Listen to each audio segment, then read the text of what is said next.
everyone's doing great tonight. I'm so used to going live on Instagram, but not this late. Um, it's just really strange to be doing this late at night. So I give Megan a lot of credit for doing this at 9 o'clock. Well, I guess it's 8 o'clock her time. It's 9 o'clock in Michigan. So yeah, I saw Mary joined us. Here she comes. Let me get her on here with us.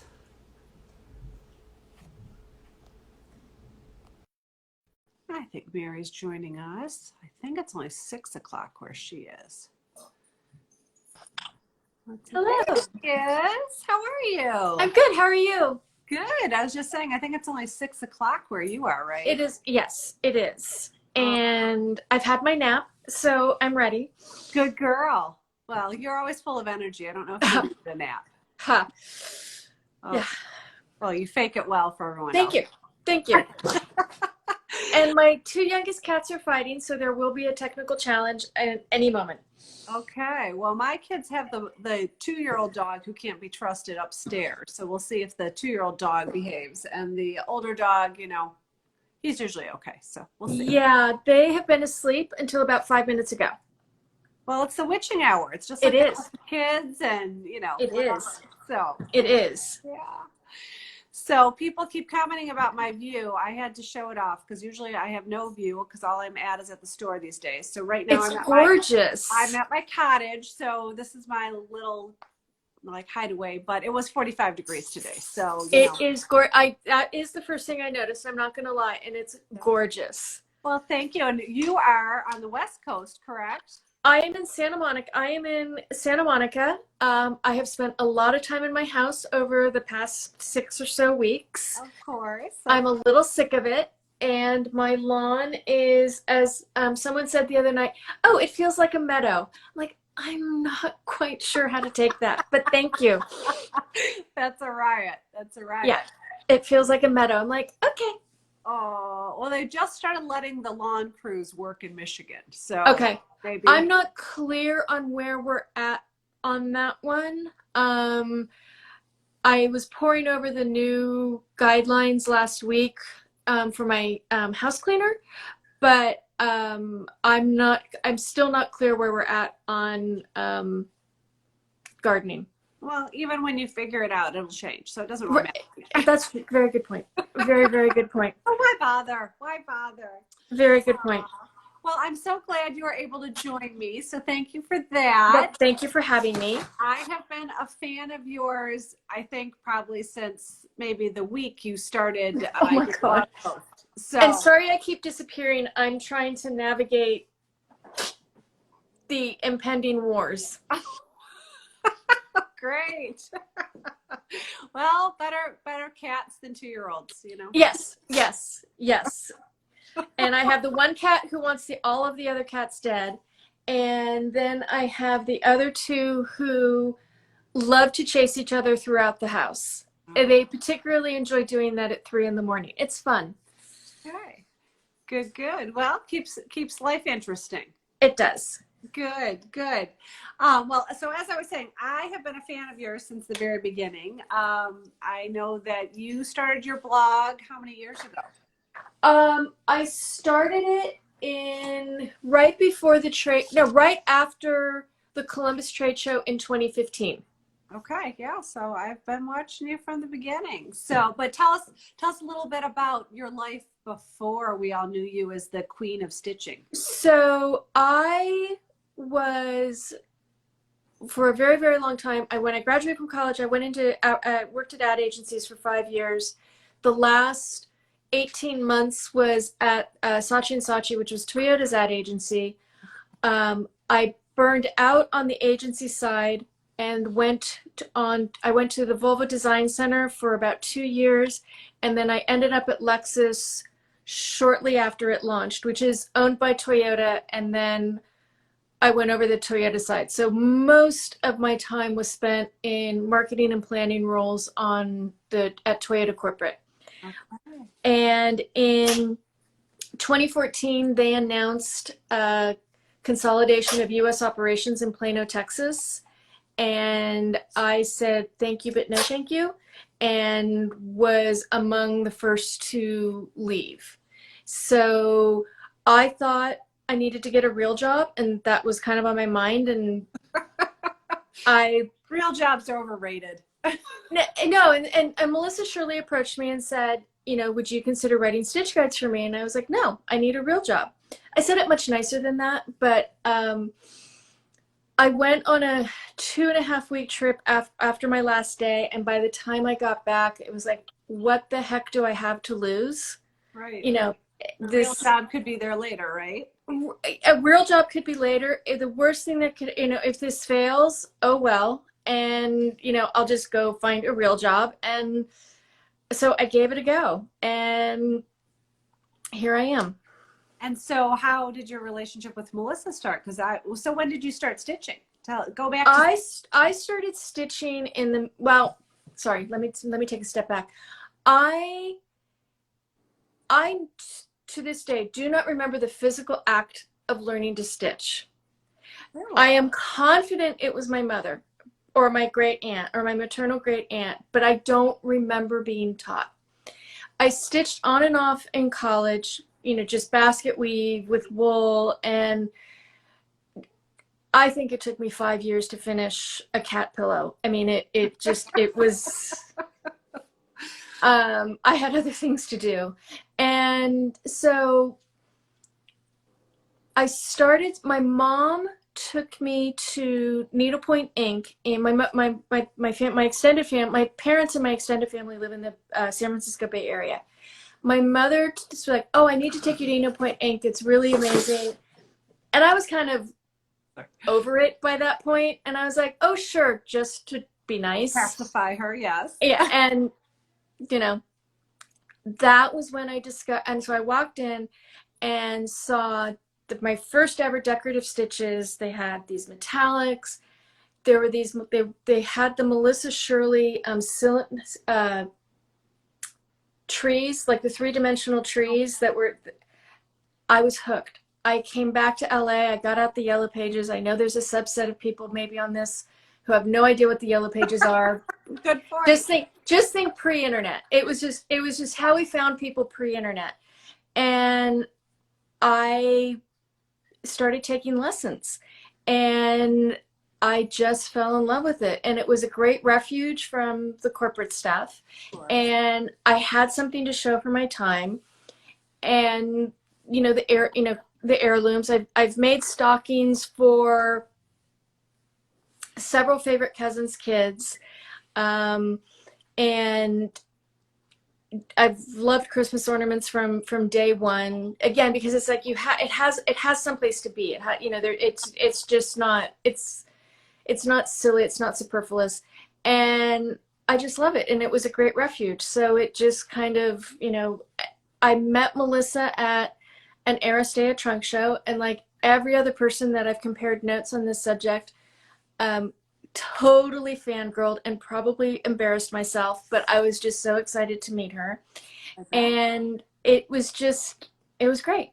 Well, and she's so lovely anyways. Exactly. It's hard to not like her, but she's just charming. So yeah. I'm glad I have a share a name with someone so wonderful. I have to say. Yeah, there you go.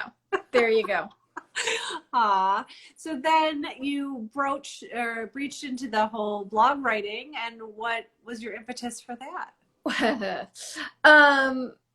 So I was working on the stitch guides. I was going to Columbus and, pulling together a website, and I was like, I don't have time to blog. From the beginning, it was like, I don't want to blog. I don't have time to blog. I just need to do this via networking. And a friend of mine from Toyota, from the media department, sat me down and said, no, you need to do a blog. And she explained to me all the whys and the whats. And so I looked at other needlepoint blogs and kind of figured out what I liked, what I didn't like, and that's where I landed on a stitch a week. It got more often than not, I would wake up in the morning. I would have an idea of what I wanted to do for that week. I would wake up in the morning and put together the stitch, this, and more often than not, I had the stitch sample already. That's why I would pick the stitch. And it eventually, there was one day that, because I try to blog, I try to post it first thing in the morning. There was one time that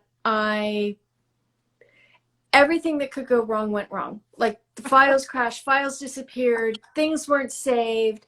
Only once? Pardon? Only once? It was awful. And I think I posted at 6 o'clock and I vowed never again. And so now at least I have a little bit of a backlog. So I kind of know what I'm doing a few weeks in advance, because I did not want to lose a whole day doing one single blog post. Yeah, that sounds stressful. Yeah, I was not pleased with myself. So. And then, so that was when you were just doing it on Wednesdays. And then you went through a phase where you were doing it every Sunday for a while, but now it seems like the Sundays are a little more sporadic. I don't remember doing it every Sunday. But what I like to tell people is it is every Wednesday and the occasional Sunday. Right, right. So speaking of Sundays, what I'm trying to get off the ground, and I've been distracted with a few other things. So part of this is on me, but what I'm trying to get people to share with me is those people who are using stitches from my book. I love to get the photos of those so I can share them on Sundays. Okay, so as part of my call out. Pardon? Big call out. Exactly. Listening, send you stuff. Exactly. So and part of it's on me. I have some. I have a tiny backlog of it, but that's something that I'm trying to do because it can show other ways that the stitches can work outside of just the ways that I have illustrated already. Right, right. Because I did notice in the questions that you sent me, someone asked, do you test, basically, do you test drive multiple stitch and, thread combinations? The answer is no. But that's what Stitching Sunday is all about, where it's, I showed it this way. But here's someone who did the exact same stitch with completely different threads, and it's completely different look and feel, which is kind of why I love Stitching Sunday. I just lost my train of thought. So that's something, but back to that question, every single blog stitch does have a stitch sample, meaning that I have tested it before I've published it, if that makes any sense. Yeah, for sure. So, and sometimes if it's a brand new stitch that I've never used before, or don't have a photo of, I will stitch it just to have for the blog. Right. So yeah. Well, good. And then somehow that has translated into you having an article in Needlepoint now too, right? Yes, I got a lovely email from her saying, I've been watching you, and she asked me to, write a column, which has been very interesting. It's a completely different way of looking at things. So that one's more theme oriented. It's because it's not just one stitch. Right. An upcoming article was something I told someone I would do in the blog, but it didn't happen. And it is all square. It is all square stitches over 7, because there never seems if you look for square stitches, you can find 3, 4, 5, easily. But this one person was saying, I can never find a 7. So this is my answer to that. Nice, nice. So, it's a little late, but oh well. That's okay. I think everything's a little late right now. Yes. So we have nothing but time right now. So it's exactly. It's all good. And so I've noticed too, and this is something that I learned myself by asking a dumb question a little while ago, which you probably don't remember that I asked you this, but with your stitch guides, you have stitch guides and you have stitch concepts. Right. And there's only one real difference between the two. Stitch guides have photos of the final stitch product. Stitch concepts don't have photos because I have never stitched the pieces. Right. So, but everything else is the same. It has the, you know, the numbered diagrams, the thread list, you know, the written instruction, you know, everything else is the same. It's just, you can see what the stitch is supposed to look like in a photograph on the page with the diagram and the instructions. That is the only difference. Yeah. So for anyone who hasn't had the pleasure of stitching from your stitch guides, I am very type A, as anyone who knows me will attest to. And you are so organized and so well thought out in the way you write your guides. You don't miss a trick. So it's really, really great. Thank you. And I so find I find gotten, typos after, if when I'm reselling, if I'm selling one again, I go through it just to make sure that there hasn't been any notes that, you know, I am constantly finding typos. It's fun. yes, yes. So It's the fun. one that I worked from was from a Melissa Shirley piece. Of course, it's a spring bunny, maybe. Yes. I can't remember the Yes. exact name. Yeah. And I think I emailed you and said, "How come there's no real picture?" Right. And I learned the difference. So, yes. that's a good thing for everyone to know. But it was still fabulous. It wasn't like it mattered, but some of us want the exact visual, and I get that. Type A, you know. No, so. I get that, and I wish I could. There is a series There's that not enough time to stitch everything in the world that we want. No, and I don't think that I will finish my current stash before I die. Not gonna lie. No. Will I add to it? Absolutely. There's no doubt. No doubt. So I would say as long as you get joy from it, doesn't matter. You know, right. like people might have 100 pairs of shoes. They can't wear all their shoes every day. So why can't we just pet and enjoy our canvases? I don't see yeah, that I won't finish them, but I will add to it. But good. Certain people in my family don't need to know that. But yeah. Okay. That's okay. And I have also had the pleasure of taking a class with you, not a long drawn out class, but an abbreviated market class, but it was still fabulous. So I know you do a ton of teaching. So tell us about some of the fabulous places you've taught at. So I have a pretty consistent gig at Old World in Menlo Park. Love Linda. And sweet store, lovely customers, which is true of it's true of everywhere. But I have another pretty regular gig at Bedecked and Bedazzled with Ruth Schmuff, which is great fun. And Canvas, which Lee Walker of the Needlebug, I've been a part of that since day one. And so that's fantastic. And it's interesting for me because Lee has done a really good job of bringing in a variety of teachers. So she's not bringing in 9 teachers, however many. She's not bringing in 6. Okay, Dawn, you need to go. Yeah, we need to ignore Dawn. Dawn, go back to your corner. Yes. So she does a really good job of bringing in a variety of teachers. So it's not all Melissa Shirley canvases, and it's not all teachers with the same style. So she'll have someone with like the geometric and the colorways. Then you have, Tony Maneri, who's in, a class, of his own. And it's a really good variety. So there really is something for everybody, which I think is great. And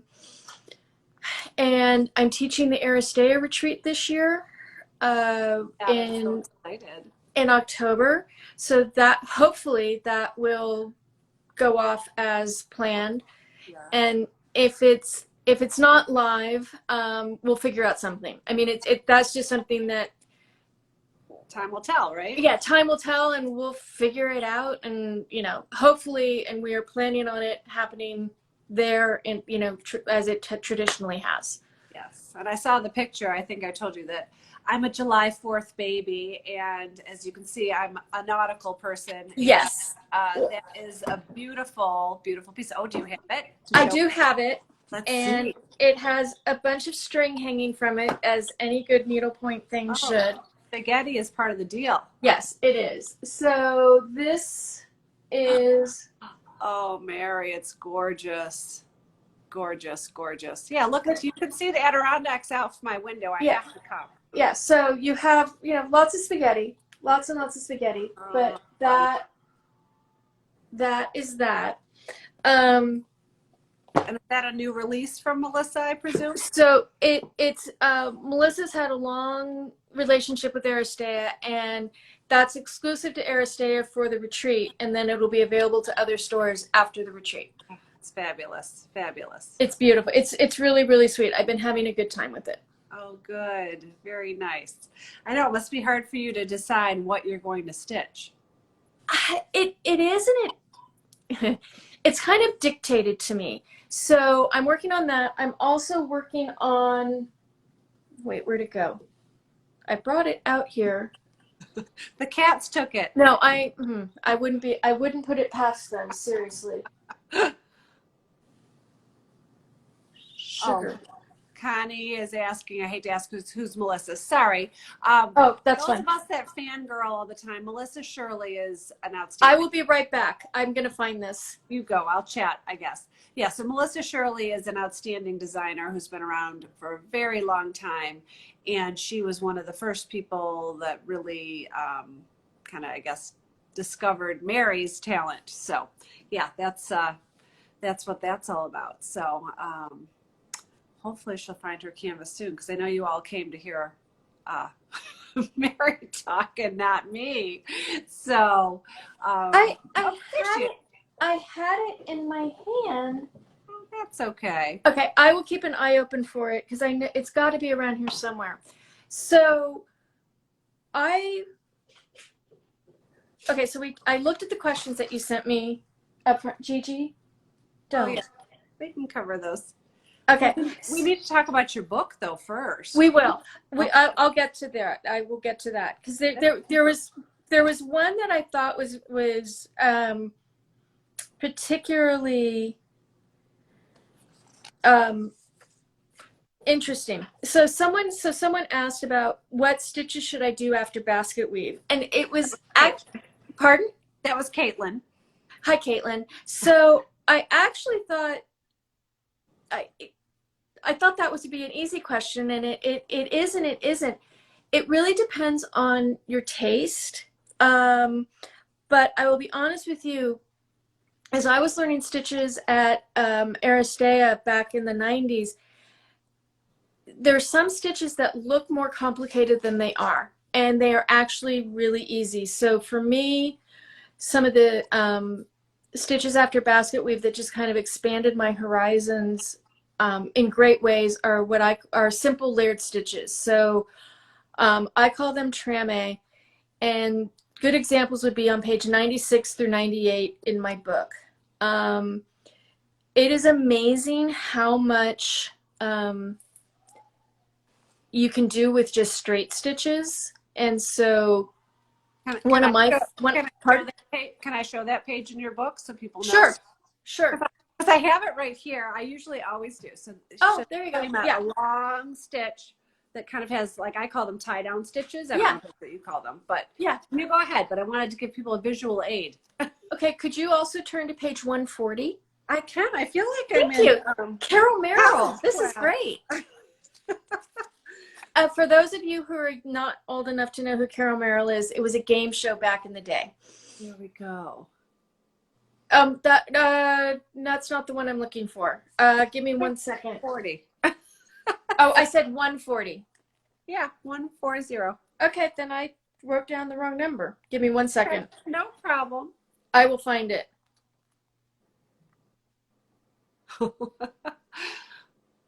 Someone's offering to be your permanent assistant.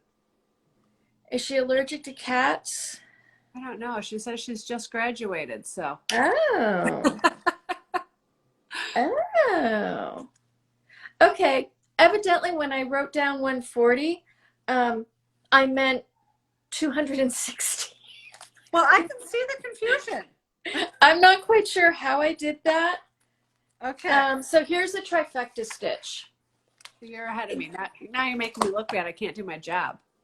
So this one adds a lot of interest, yet it is really, really simple.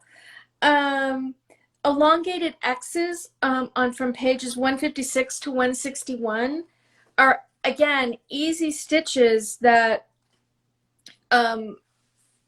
just add interest and I think confidence to any stitcher. And then I wrote down a few interesting small stitches. The alternating reverse mosaic, which is on page 38, I believe. Beaded stripes, which is on page 43. Any and all diamond stitch, which is page 54. There are 4 examples of it, but you could add anything into those centers. And then one of my favorite stitches that I would use a lot is Star Octagon, which is on page 213. That was one of the first stitches that I pulled off of your blog and used on a Santa suit, and everyone still to this day sees the sample in the shop. They're like, oh, what is that? Was it a short green guy? No, mine's red. Okay, then it's somebody else. So those are just, you know, things to, I think it's, my point in mixing up large and small stitches in that, you know, list of suggestions is it's not size that makes them easy or not. I mean, you can have small stitches that are incredibly tricky, ornwy or something like that, where it's, you know, it covers a small space, but that's a little bit more tricky. It's just, you know, just a simple pattern, and once you get into that repetitive motion, you know, the repeat, you're fine. Right. And as long as you can count, it's now there are some, and there's a few that are in my upcoming book that even when I was diagramming them and adding the sequence, there was a lot of swearing on my part, because I never really, when I did the stitches the first time, I never really thought about it. I didn't think, you know, in terms of the numbering, because I just sit there and it's just like, okay, I attack it and I, you know, stitch it. But the numbering was a little bit of a nightmare. So I think we need to back up for a second, okay, because I think most people know this, but your first book, many of the stitches were already part of your blog. Yeah. And then you've thrown a huge golden nugget into the conversation, which was that phrase, your next book. I'm not sure most people are aware of. So yes. So the book itself is, and the book itself is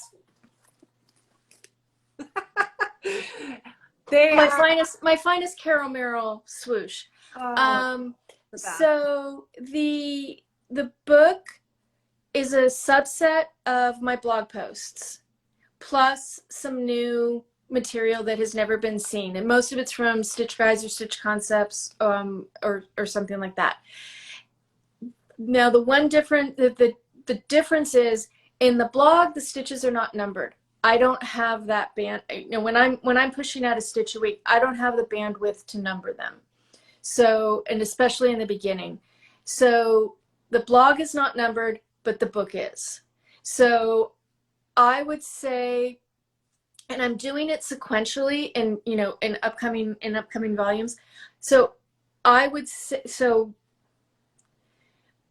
that this book the first book includes the blog posts from 2015 and 2016. So obviously the next book will include 2017, and I have to figure out if I'm going into 2018 or not yet, because now I have more stitches from projects. So what I do in the book is, you have the diagram. Let me find a corresponding page. Okay. So you have the diagram. That was Hank's tale. You have the diagram. Then at the bottom of the page, and this isn't on every single page, at the bottom of the page there's a URL. That URL, you can type it into your phone, you can type it into your computer. That will take you to the stitch sample on Instagram. If you do it on your phone, it's actually better, because especially with iPhones, it will often tell you, oh, this is better in the app. And so it'll open it up in the app, which is the best place to view it. So that so if there is that URL at the bottom of the page, that means that there is a photo of it, as a photo of the stitch sample. If the page is blank, so there's no URL, this means that this is not a blog post. It means it's either a new stitch that I have never published, or there is a slight possibility it is a blog post, but from very, very early on, when everybody didn't, where every blog post did not have a stitch sample. Right. So, but now, I mean, sometime in 2015 or 2016, everything has a stitch sample. So that won't be in future books. Right. So yes, there will be a second book. I have started it. I have not made it very far. Hold on one second. This is really so new, and it's so, I mean, I can't. And here's Hank. Pages. Say hi, Hank. Aw, he's beautiful. He's a she, but that's a whole nother long story. That's a whole nother long story. So the second book, it has been started, and so that will include, like I said, probably 2017 blog posts plus something, and then it will also include all new stitches that are from Stitch Guides, Stitch Concepts, or whatever. Super exciting. Super exciting. Well, and we are also lucky to have your book now, because so many people obviously were used to taking classes, and now suddenly, as a shop owner, I'm not able to offer classes, but right. I think I'm on my 4th batch of 20 of your books. Yes. And I kind of have a small shop. So no, that's great. And I am so grateful. It's fantastic. Well, and I think there was practically a party the day that I think the first box that came in were gone in under a day. Wow. So, I mean, people were like running in, like, you saved me one, right? I mean, it was like I was holding drugs or something. I mean, I will say I did not have my own copy for myself until about 2 weeks ago. I couldn't keep a copy until I think the 3rd batch. I'm like, okay, that's it. I'm keeping a copy. Yeah. And I had one. So there, my printer, there were a few few mistakes that they caught that they just didn't even send them to me. They just pulled them out. And I actually took one of those because I wanted my own copy. And I took one of those. And then a longtime friend said, "Oh, I heard you wrote a book." And I just sent it to her. I mean, it was just like, I could not hold on to it. So yes. So someone's asking if they can order one. So many local shops have one. Yes. Like I said, a brand new batch at my shop, but if you have your own local needlepoint shop, that's who you So go to whimsicalstitch.com/shops, SHOPS, and that is a list of all the stores that currently carry them. It's a great resource. And I can't tell you how excited I am about volume 2 whenever it comes. It's super my goal is to have it come out same time next year. So I'm working on, it'll come out next January. Yay, that's awesome. So glad to hear it. Well, that's great. Okay, so let's talk a little bit. I referred to how lucky we are to have this book right now, with the world having, been all tucked inside their homes. And you've talked a little bit about how, you're hoping that your class will happen in October. Do you have any thoughts for how things are going to go for you in the next little while in terms of your teaching? Oh my God. Okay. Thank you, Mama Beatson. I wondered who that was. Okay. Thank you. Mary. Hi, Mary. Hi there. So, I'm sorry. Repeat that question. That obviously you are not teaching in the traditional sense that you no have. Right. For the near term, my teaching events have become virtual, and so my first virtual event will be with Old World in June, and then I've got one in I've got my portion of Needlepoint Royalty at the Needlebug also in June will be virtual. And I have a class, an embellishment event in Northbrook at Emily's Stitchery at the end of June. Wait, is that June 2? No, that's I think July. you told me that was July. Yeah. That's July. So that is, she and I just talked 2 days ago. That is also virtual. So So, there's just no one knows. I right. mean, it just, no one knows. And unfortunately, LA is overachieving in COVID cases. So it just makes sense for me to stay put. I don't, You'll be utilizing Zoom and doing them that yep, way. yep, yep. And I did go to a Zoom class at, okay, the Duchess of Malibu is weighing in again. She's going for it. So, um, um, and I did attend a Zoom needlepoint class at Bedecked and Bedazzled, and so I learned a lot from that. And as And the student or as the teacher? as a student, I've been doing the same to try to like figure out whether yeah, I'm not you, don't get me wrong, but I have my own little, newer stitchers that I teach, and I'm like, how am I going to help them with this? And it's scary. it's hard. It's hard. So, I mean, you brought up a good point when we were talking earlier this week. I mean, yes, I have, you know, digital copies of my stitches and I can just pop them in, but it's still hard. And Well, it's a new and different way of doing something that you'd already mastered. So. Right. And for me, the biggest stumbling block is threads. Yes. Because yes, I have color cards, but I don't have their canvas. Right. I don't have, so I can give the best the best advice, I can just give the best advice I can. Right. Now, we've been pulling threads at the shop from emailed pictures. So it's right. the opposite side of what you're doing, but it's challenging because you're throwing a dart at a dartboard a little bit, Right.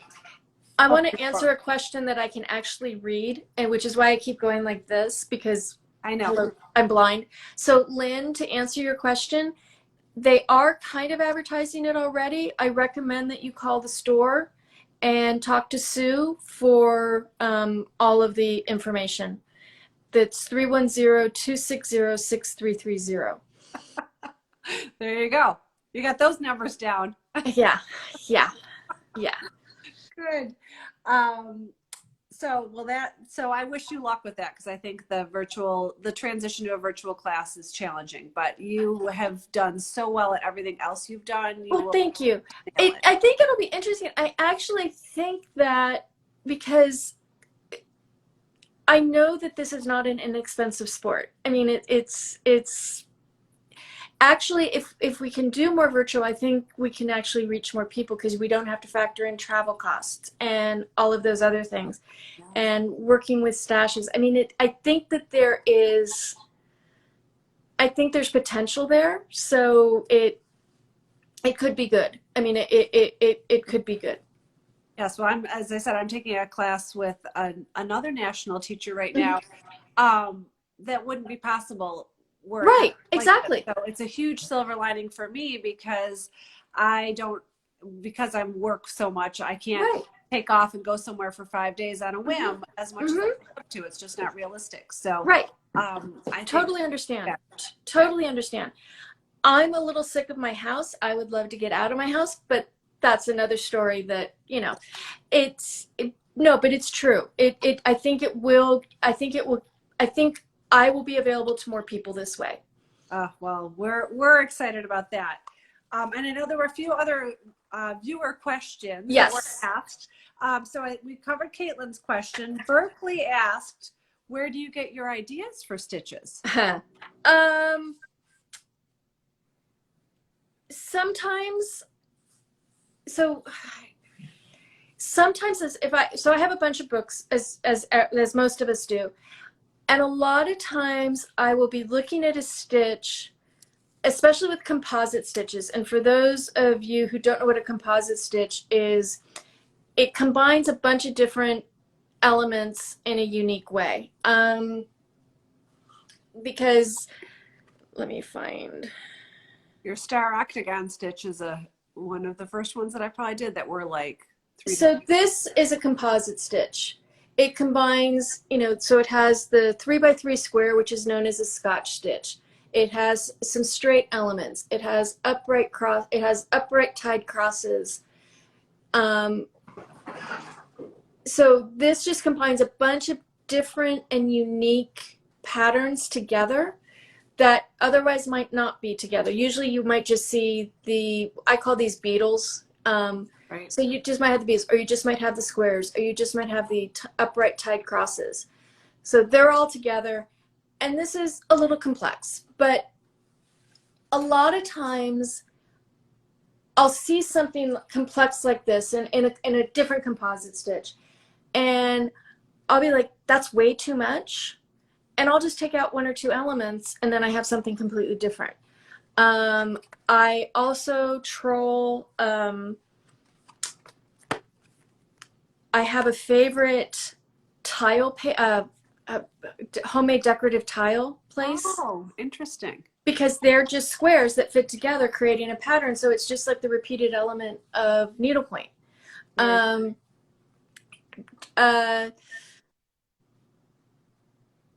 And just traveling. And it's interesting to see. And I always try to give credit when I'm sharing a stitch that I didn't create, or, that I found somewhere else. I mean, I have shared a lot of Ruth Schmuff stitches. There's some beautiful stitches from, there was one in particular from, the Knotted Needle when I was there a couple years ago. I shared that recently. I'll just travel and I'll just see these, and it's like, I would have never thought of that. And there are times it's just, I kick myself. It's like, I should have thought of that. But it just sometimes takes, seeing how someone else sees something. It just different places. They're just lingering. I don't know how else to explain it. Right. Well, that's okay. That's great. And then Joanna, our good friend from Plum Stitchery, had asked, which I think is always a very hard question, what is your most favorite and your least favorite stitch? In case it isn't obvious, I am not a fan of huge full coverage stitches. I like lighter, more open stitches, and my touch has become lighter even since I started doing this. But sometimes that is absolutely necessary or called for, or it's appropriate. So, I mean, I have them. It's just not my go-to stitch. But when I was like writing notes for that question, I was kind of, my least favorite stitch is, it's a category, it's not a specific stitch, is overtly diagonal. Because if you have so much of that in a piece, all I see is going like that, and it drives me nuts. So my personal favorite, and yes, they're in my book, I'm not here to like constantly refer back to it, but there's a chapter in the book called Balanced Stitches. And so this, I just like opened it up to one. And why I call this a balanced stitch is it's symmetry. Right. Yes, you have, so these are all overtly diagonal stitches, haha, but they're going in opposite directions evenly. So I don't see the diagonal. Right. I just see this pretty pattern, and it's just simple and clean. So my favorite are balanced stitches. And I also love layered stitches. I don't know why that one, balanced, I can give you rationale for. But a layered stitch, back to Trame, which we were talking about earlier. So, but layered stitches, it's just an irrational love. It just, well, doesn't it go partially with what drew you to this hobby? From what you've told me, is your love of threads and the different choices in the newer age when you got drawn into needlepoint ink. And so those layered stitches allow you to pull all that fun stuff in, right? Well, but it also goes, so going back to open, you look at the shading that is on canvases. I mean, Melissa is especially good at it. You know, Liz Dillon does it beautifully, and I don't want to cover up that shading. I want to recognize it and acknowledge it and integrate it, but I don't want to cover it up with, you know, threads that may or may not match. You know, that Right. because you have to make a compromise. You're often having to make a compromise because no thread is going to have every value or every hue. So it's like the best of both worlds. By doing an open stitch, you can still integrate the shading, but still do something really pretty on top of that. Yes. And that's why I love, you know, sky and water are the perfect examples of that. So I'm not here to hype this the old time. It's just a good example. That's You can hype that canvas all you want. It's gorgeous. But I mean, look at these. But look at this sky. Oh, I mean, it's just beautiful. This screams for an open stitch for sure. of some kind. So that's, you know, and I did, as you may know, I did a series of stitch concepts for Joanna, the 12 Tide series.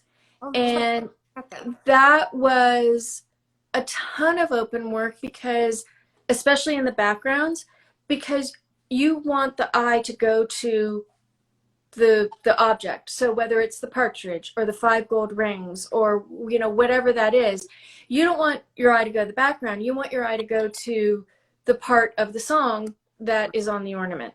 So that was fun too, because Joanna had some really clever, some really sweet, just really sweet, simple backgrounds that didn't need a stitch, and I just did them, but was still able to leave open. And I just loved doing that. It was perfect. It was absolutely perfect.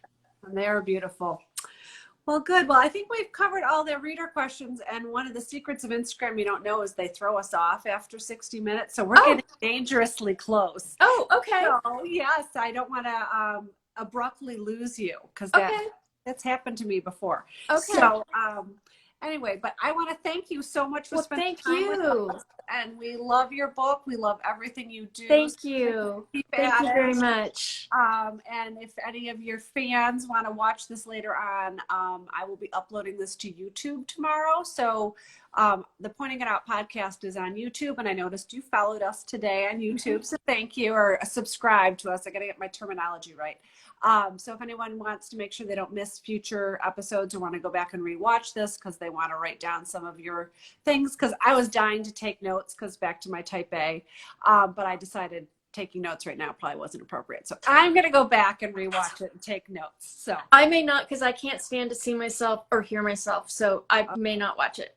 Well, you were fabulous. So thank you. You don't need to worry about that. But thank you. And I hope I get to see you in Dallas, hopefully, or maybe.